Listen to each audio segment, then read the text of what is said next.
MJXന്റെ H12P ആണ് എന്ന് വെച്ചാൽ ബ്രോങ്കോ. ഇതിന്റെ ബോഡിയൊക്കെ കസ്റ്റമർ പെയിന്റ് ചെയ്യാൻ വേണ്ടി കൊടുത്തിട്ടുണ്ട്. അപ്പൊ ഇതിന്റെ കംപ്ലൈന്റ് ആയിട്ട് പറയുന്നത് ഇത് റൺ ചെയ്യാൻ നിർത്തി ഇതിന്റെ റിയർ ഗിയറിൽ നിന്ന് വല്ലാത്തൊരു നോയ്സ് വരുന്നു. അതാണ് ഇതിന്റെ കംപ്ലൈന്റ് ആയിട്ട് പറയുന്നത്. അപ്പൊ നമുക്ക് ജസ്റ്റ് ഒന്ന് ഓടിച്ചൊന്ന് ചെക്ക് ചെയ്ത് നോക്കാം, റിയർ ഗിയറിൽ നിന്നാണ് ആ സൗണ്ട് കേൾക്കുന്നത് അതോ ഡിഫിന്നാണോ. നമ്മളപ്പോ ജസ്റ്റ് ഒന്ന് വണ്ടി ഒന്ന് ഓടിച്ച് ചെക്ക് ചെയ്യണേണ്ട, അതിന്റെ റിയർ ഗിയറിൽ നിന്നാണ് ആ സൗണ്ട് വരുന്നത് ചെക്ക് ചെയ്ത് നോക്കണേണ്ട.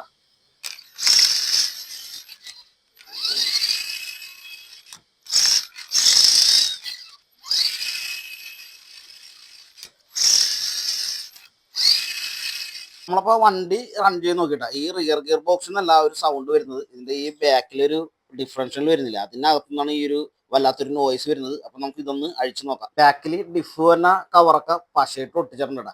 ഇനി ഡിഫ് കവർ പൊട്ടിപ്പോയിട്ട് കസ്റ്റമർ പശയിട്ട് ഒട്ടിച്ചാണെന്ന് അറിയില്ല. ഏതായാലും നമുക്ക് ഈ ഡിഫ് കവർ ഒന്ന് അഴിച്ചെടുക്കാം. നമ്മളാ ബാക്ക് ഡിഫ് കവർ അഴിച്ചു കഴിഞ്ഞപ്പോൾ ഇതാട്ട അവസ്ഥ. ഡിഫ് കവർ എങ്ങനെയോ പൊട്ടിപ്പോയിട്ട് അങ്ങനെ നിർത്തിക്കൊണ്ട് അവർ പശയിട്ട് ഒട്ടിച്ചാണ് കണ്ട. പിന്നെ അതുകൂടാണ്ട് ഇതിനകത്ത് കൂടുതലും നോയ്സ് വരുന്ന വെച്ചാൽ ഇതിനകത്ത് നിന്ന് ഈ ഒരു പെനിയൻ ഗിയർ പൊട്ടിപ്പോയിട്ടുണ്ട്.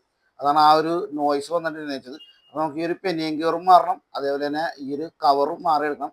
എന്നാലേ പഴയ കണ്ടീഷനിൽ വണ്ടി നമുക്ക് ഉപയോഗിക്കാൻ പറ്റുള്ളൂ. ഒരു ബാക്ക് കവറും പെനിയൻ ഗിയറും ബുക്ക് ചെയ്താൽ നമുക്ക് എങ്ങനെ ഒരു 10-25 ദിവസം പിടിക്കും നമ്മുടെ കയ്യിൽ കിട്ടാനായിട്ട്. അതിന് ശേഷമേ നമുക്ക് ഈ വണ്ടി കസ്റ്റമർക്ക് ഇറക്കി കൊടുക്കാൻ പറ്റുള്ളൂ. അപ്പോൾ ഇതിന് പുതിയ കവറും പെനിയനൊക്കെ വന്നതിന് ശേഷം ഇത് റീസെറ്റ് ചെയ്യണ വീഡിയോ നമ്മുടെ ചാനലിൽ നമ്മൾ അപ്ലോഡ് ചെയ്യും. അപ്പോൾ എല്ലാവരും വെയിറ്റ് ചെയ്യുക.